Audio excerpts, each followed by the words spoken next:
My name is Didier Ranchon, a student in the Building Power to Lead course of Professor Jeffrey Pfeffer at the Stanford LEAD program. I am talking to Didier Ranchon, the Vice President, International Institutions of Amarante International, which is one of the leading security companies in Europe. Welcome, Didier. Welcome, Petya. Didier, your career is particularly interesting because you started in the police force to become the vice president of such a big company. Would you please give us a brief overview of your career path? Brief, very brief because I'm old now, close to retirement. So, yeah, started in the police, spent most 20 years, 18 years exactly in the police, chasing bad guys, involving in drug trafficking, involving in carjacking, involving international different trafficking. And afterward, I moved to international cooperation for the police. Maybe you know or you don't know that France ran the #1 diplomatic network in the world, including embassies, including consulates, including schools. And I moved to one of those in Southern Africa as a police attaché for some while, and afterwards I moved to the Foreign Affairs Ministry, and as in charge of the creation, then the management, monitoring of the crisis center for the Ministry of Foreign Affairs. Means taking care of all the people, all the French citizens around the world, all the embassies, all that kind of things. Managed this during 5 years, 4 years, 5 years, and then I moved to the private sector, and of course still in the security matters, more dedicated to the expatriate security, including private business or institutions. For a first French company, then an international one, well known in North America, and then now in Amarante from 2019. And I run some business in Paris, in Brussels, in Dubai. So I have to travel around the world to support my teams and to help the company to develop and to serve at the best for our different clients. In some words. Didier, we learn in the course that hard work by itself is not enough for professional success. Looking back in your experience, what do you think has been critical in your path to power? I would say that I lead people from my 20s. And as you can imagine, from my 20s, I'm 60 now. My leadership, my way of leading the people have changed, have evolved, largely evolved.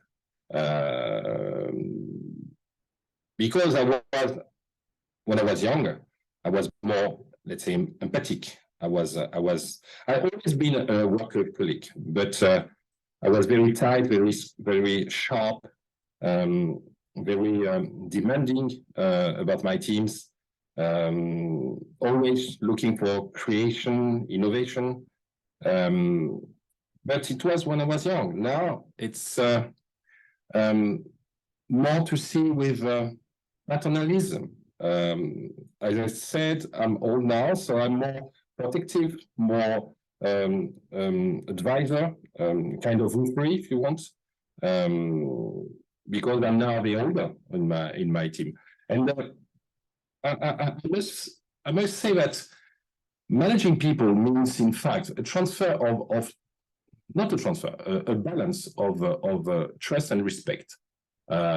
I trust the people, I respect the people, either my teams, partner, clients, and I'm expecting exactly the same, respect and trust. And at the end of the day, you got your power from the people, from your team, from the partners, from the clients. If those people are agreed to give you the power, it's okay. If they don't, you don't have any by yourself. And the leadership is this: how to be able to federate around you the good spirits and a good level of expertise. And again, I change. I have to evolve from my 20s to my 60 now, and to adapt the evolution of different generations of young people. And now, as I said, I'm sorry, but because it seems to be maybe old-fashioned management, but now I feel like more like, yes, paternalism, if you see what I mean. More like guidance, perhaps. You talked about the importance to connect at personal level with your people. Yeah. Of course, without forgetting, as I said, ambition, curious mind, that kind of things. Of course, it's obvious, but it's not enough. If you don't trust the people, if the people don't trust you, you don't have any kind of power. It's an illusion. That's a very good advice. Thank you, Didier. Thank you very much, Didier. And once you reach a level of seniority, would it take a different skill set to retain this position? Yes, of course. As you kindly mentioned it, I work for a company who deliver risk management. What is risk management? Everything from the risk analysis and threat evaluation until the deployment of people on the ground. We don't sell any kind of materials. We don't sell weapons. We don't sell armored cars. We don't sell any kind of asset. But we are in position to serve and to support our clients, to give advice, to monitor, to manage teams around the world. So at the end of the day, I used to say that I deliver trust. That's it. Confidence. That's it. My clients are looking for trust. They agreed to give me their trust, and for me to become as paranoid for me instead of them.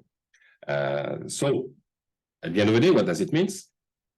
To assume my responsibilities and to face my responsibilities. What I used to say to my clients, either private or international organization, it's the same. Is to say we are exactly on the same boat altogether. I will do my best to support you, to assist you, and in case of trouble, we'll be all together facing the difficulties. I'm dedicated to work in failed states, in very difficult countries, Afghanistan, Somalia, Iraq, Libya, where it's quite complicated to be sure to guarantee 100% safety and security.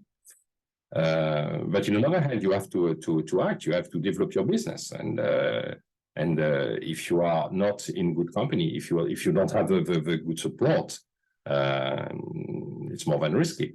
So at the end of the day, again, we play all together, trying to make the easiest way for my clients to develop their business, and for me to help them. So, question of trust, confidence, and trust, I would say. And Didier, You told me previously that you make yourself available 24/7 to colleagues and clients. How do you manage your personal life in that framework? Yeah. Again, we decided together to speak without wooden language, right? So I would say that I never believe that I am one man at work and a different man at home. I'm always the same, and I don't have a kind of uniform that I change I'm come back home.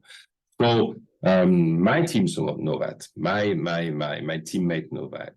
My partner, my clients knows that. So I'm always available 24 hours on all the time, because when you are in a risky position, in a dangerous situation, you need to be able to call and to ask for support. So yes, that's a condition. That's a prerequisite. You need to be totally dedicated to your work. But if your question is, how can I manage that? Of course, my family, my friends are a big support. But as I said, from my 20s, I manage it like this. So they know how I am, and why all those people used to count on me like that. My family, my friends, they used to come on me. And if your question is, how can I manage that? How can I face this? I would say, and please don't consider this as arrogant or a lack of humility, but I must confess that I love people. At the end of the day, I love people. I love to deal with people and to hear from them, and to get information, to get feeling, ideas, to exchange, and always trying to be available and to be empathic, in a position of listening. And most of the time, at the end of a sentence, people ask you for advice, ask you for support. And I love that. I never start a meeting in live or behind screens without asking news about my guys. About a birthday, I never forget a birthday for years. I never forget a marriage. I always start my meetings with a joke. I'm always trying to make people comfortable, and because today my management is more about mediation and more about becoming a referee between different teammates in my teams.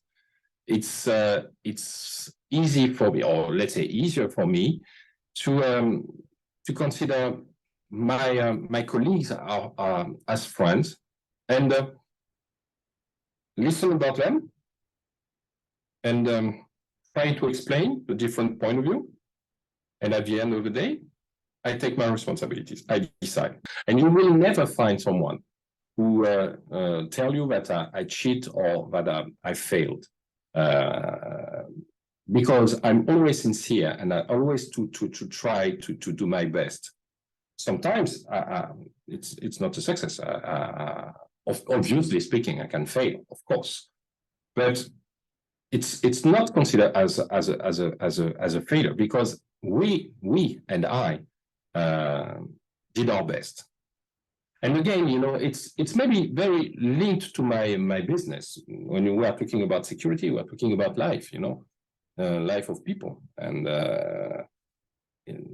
if I fail, it can cost a lot, and not only in question of contract or money, it can cost life, So you must be good, but must be good even if you are very, very, very good in Afghanistan or in Somalia, can happen.